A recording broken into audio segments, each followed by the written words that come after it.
Dear students, आज हम जो टॉपिक करवाने जा रहे हैं वो ग्रेविटेशन चैप्टर से है।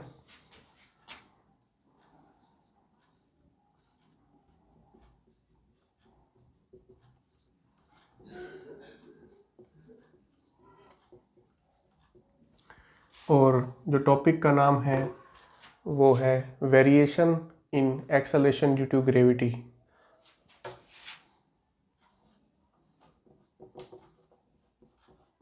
वेरिएशन ऑफ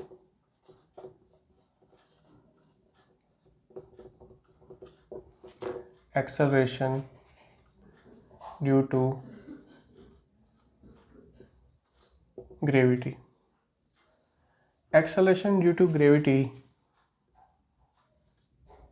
यानी कि स्मॉल जी की वैल्यू में जो वेरिएशन आता है, we know that at the surface of earth the value of acceleration due to gravity is कितनी होती है? Value 9.8 metre second raise to power -2 at the surface of earth. At the surface of earth small g is equal to 9.8 metre second raise to power -2। But जैसे जैसे हम height पे जाते हैं, अर्थ से कुछ हाइट पे जाएंगे, तो एक्सेलरेशन ड्यू टू ग्रेविटी की वैल्यू में वेरिएशन आएगा, बदलाव आएगा। और वो एक्चुअली जैसे ऊपर जाते हैं तो एक्सेलरेशन ड्यू टू ग्रेविटी की वैल्यू कम होती जाती है, यानी कि डिक्रीज़ होती जाती है। तो लेट्स सपोज इट्स आवर अर्थ,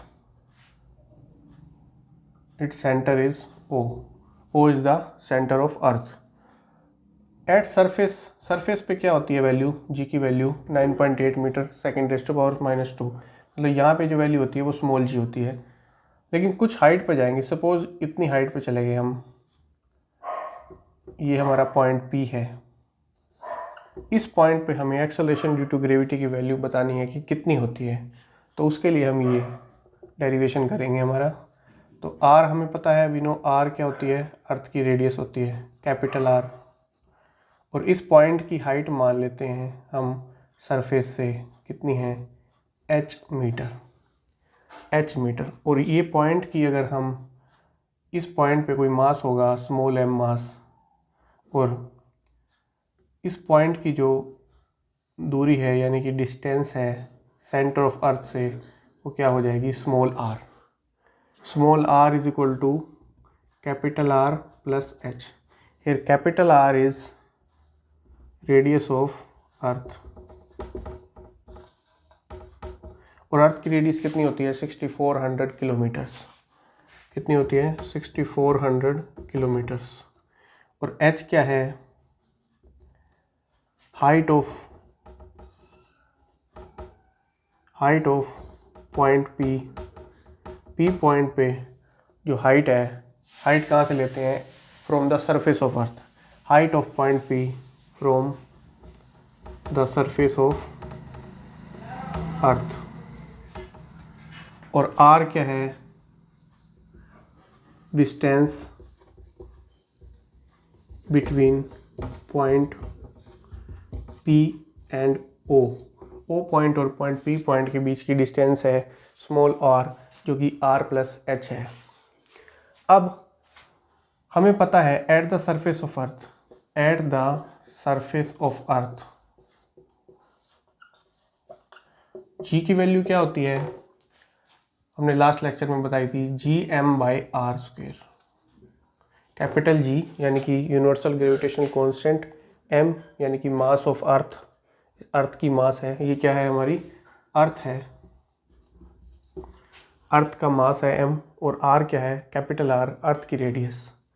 इसको इक्वेशन 1 ले लेते हैं। अब at point P, at the point P point पे क्या होगा? एक्सेलरेशन ड्यू टू ग्रेविटी की वैल्यू बदल जाएगी। क्यों बदल जाएगी? क्योंकि R बदल जाएगा, डिस्टेंस बदल जाएगा दो पॉइंट के बीच में। सरफेस पे अगर हम कोई पॉइंट मानते हैं यहाँ पे, तो इसकी सेंटर से दूरी R है, तो हमने R ली थी।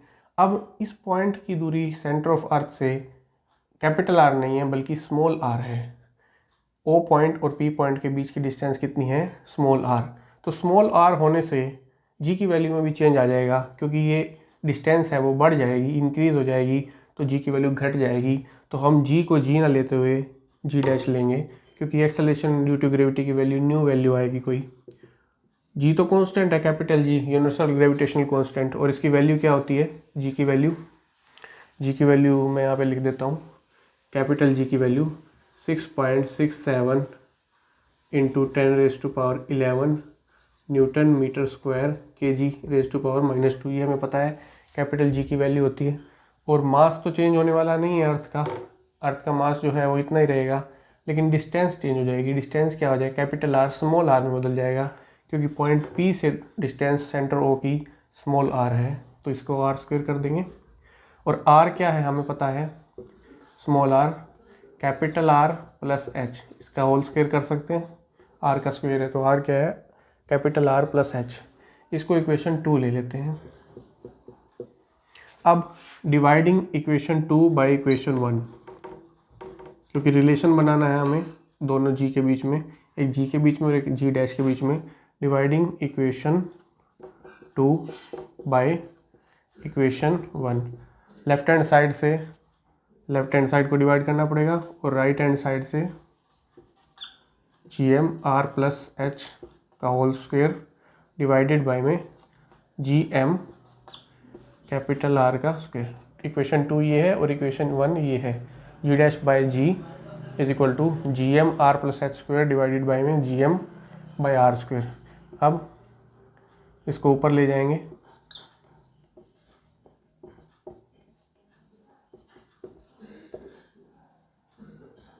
जी एम से जी एम कैंसिल हो जाएगा, जी एम से जी एम क्या हो जाएगा, कैंसिल हो जाएगा।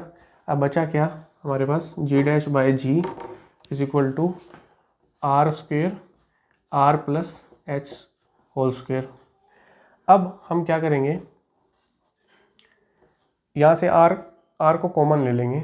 आर को जब कॉमन लेंगे तो ब्रैकेट के अंदर क्या बचेगा, 1 प्लस एच बाय आर। इसको सोल्व करके देख लेंगे, फिर से यही आ जाएगा। आर की 1 से मल्टीप्लिकेशन करेंगे तो आर, और आर की एच बाय आर से मल्टीप्लिकेशन करेंगे तो एच आएगा। तो हम इसको इस तरह से लिख सकते हैं, लेकिन इसका स्क्वायर है, होल स्क्वायर, तो होल स्क्वायर करने के लिए हमें इसका भी स्क्वायर करना पड़ेगा और इसका भी स्क्वायर करना पड़ेगा, क्योंकि इस पूरे का स्क्वायर था। अब आर स्क्वायर से आर स्क्वायर कैंसिल हो गया, बचा क्या हमारे पास, बचा ये हमारे पास g dash by g is equal to 1 plus h by are square, ये बचा हमारे पास। अब क्या करेंगे, हम जी को ऊपर ले जाएंगे, क्रॉस मल्टीप्लिकेशन करवा देंगे, जी को ऊपर ले गए, डिवाइडेड बाय में 1 plus h by are square.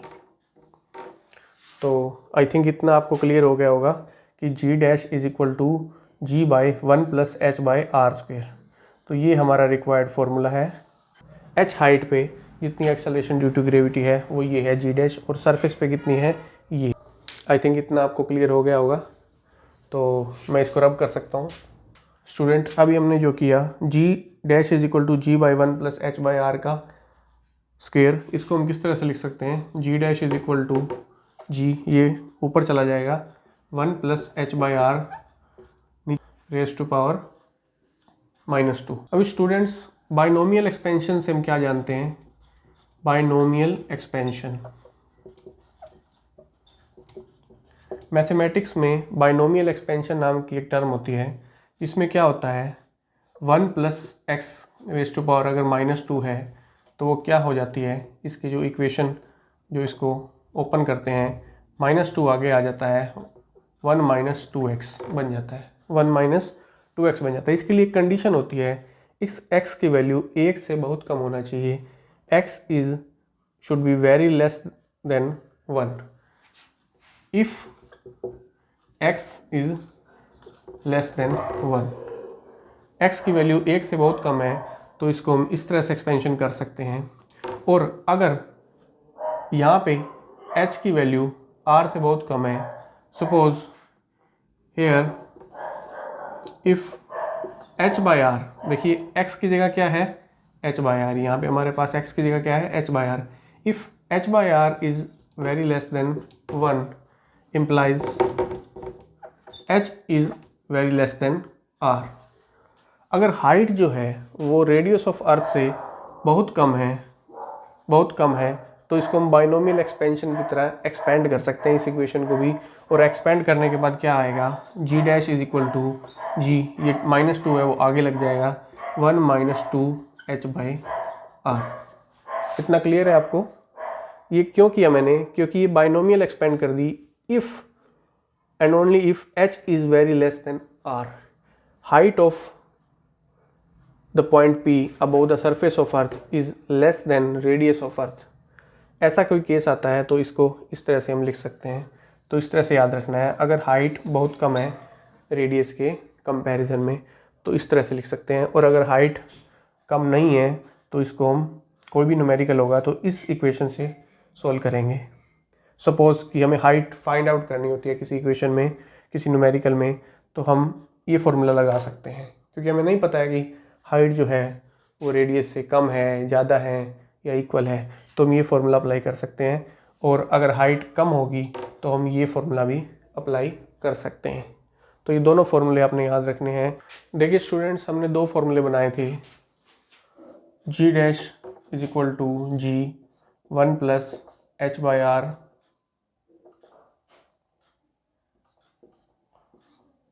का whole square, and if height is less than radius of earth, very less than radius of earth, then हमने एक फॉर्मूला बनाया था g dash is equal to g 1 - 2h/r।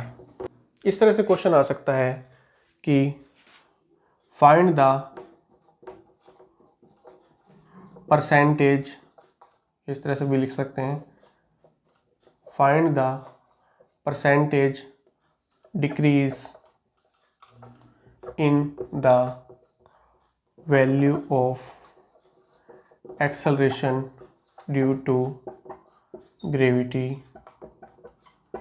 at height h। Height में students हमें ये तो पता है कि g डैश की वैल्यू g से कम आएगी, क्योंकि कुछ ना कुछ माइनस हो रहा है। जी डैश तब बन रहा है जब जी में से कुछ ना कुछ माइनस हो रहा है। तो जी डैश की वैल्यू इतना तो क्लियर है हमें कि जी से कम होगी। जी डैश मतलब क्या, कि पॉइंट पी पे एक्सेलरेशन ड्यू टू ग्रेविटी की वैल्यू, और जी क्या, सरफेस पे एक्सेलरेशन ड्यू टू ग्रेविटी की वैल्यू। ये कम है, लेकिन कितनी कम है, how much percentage decrease in the value of acceleration due to gravity at height H. तो परसेंटेज डिक्रीज जब हम निकालते हैं तो उसका फॉर्मूला क्या होता है, परसेंटेज डिक्रीज का, परसेंटेज डिक्रीज का फॉर्मूला क्या होता है, जितनी हमारी ओरिजिनल वैल्यू है, original value minus new value divided by में ओरिजिनल वैल्यू। तो परसेंटेज डिक्रीज का फॉर्मूला क्या होता है, original value minus new value divided by में ओरिजिनल वैल्यू इनटू 100। जितना भी ये आंसर आएगा वो हमारा परसेंटेज डिक्रीज होगा। अब यहाँ पे ओरिजिनल वैल्यू क्या है, ओरिजिनल वैल्यू है हमारी जी, जो सरफेस ऑफ अर्थ पे थी, और न्यू वैल्यू, नई एक्सेलरेशन ड्यू टू ग्रेविटी की वैल्यू जी डैश आई है, यानी कि g minus g dash divided by original value g into 100। ये है हमारा परसेंटेज डिक्रीज का फॉर्मूला। लेकिन यहाँ पे ये किस तरह से हो जाएगा, यहाँ पे निकालने के लिए हम क्या करेंगे, इसको एक्सपेंड कर लेंगे, इक्वेशन नंबर 1 को एक्सपेंड कर लेंगे बाय एक्सपेंडिंग इक्वेशन 1। इसको जब हम एक्सपेंड करेंगे तो g dash is equal to g minus 2h/r g. तो हम इसको इस तरफ ले आएंगे और इसको इस तरफ ले आएंगे। जब इसको इस तरफ ले आएंगे तो 2h/r जी हो जाएगा, और इधर जी डैश को उधर ले जाएंगे, जी माइनस जी डैश। अब ये जी इधर है, हम इसको नीचे भी ला सकते हैं। तो नेक्स्ट स्टेप में हम क्या करेंगे, g minus g dash divided by में जी। यहाँ पे क्या बच गया, 2h/r इज इक्वल टू क्या है, 2h/r। लेकिन हमने 100 से मल्टीप्लाई भी करना पड़ेगा, तभी हमें परसेंटेज डिक्रीज़ की वैल्यू आएगी। तो बोथ साइड 100 से जब हम मल्टीप्लाई करते हैं तो क्या बन जाता है हमारे पास परसेंटेज डिक्रीज का फॉर्मूला 2h/r इंटू 100। तो ये हमारा परसेंटेज डिक्रीज का फॉर्मूला बन जाएगा। अगर हमें से कोई पूछता है कि परसेंटेज डिक्रीज कितना होगा हाइट पे जाने पे एक्सेलरेशन ड्यू टू ग्रेविटी की वैल्यू में, तो इतना होगा 2h/r इंटू 100। जो भी वैल्यूज़ होंगी हम पुट कर देंगे तो इस तरह से आ जाएगा। एक इसको भी याद रखना है आपने, percentage decrease in the value of acceleration due to gravity at height h। तो आई थिंक ये आपको क्लियर होगा। इसके बेस पे कुछ न्यूमेरिकल करते हैं हम। फॉर्मूले हमें क्या याद रखने हैं, एक तो ये फॉर्मूला याद रखना है G'=G/1 + h/r²। और अगर हाइट बहुत कम है तो ये फॉर्मूला बन जाएगा और परसेंटेज डिक्रीज का फॉर्मूला यहाँ से आ जाएगा। तो ये 3 फॉर्मूले आपको याद रखने हैं। हाइट अगर निकालनी होगी तो ये फॉर्मूला अप्लाई कर सकते हैं, और डायरेक्ट अगर परसेंटेज डिक्रीज का पूछता है तो हम वो फॉर्मूला अप्लाई कर सकते हैं।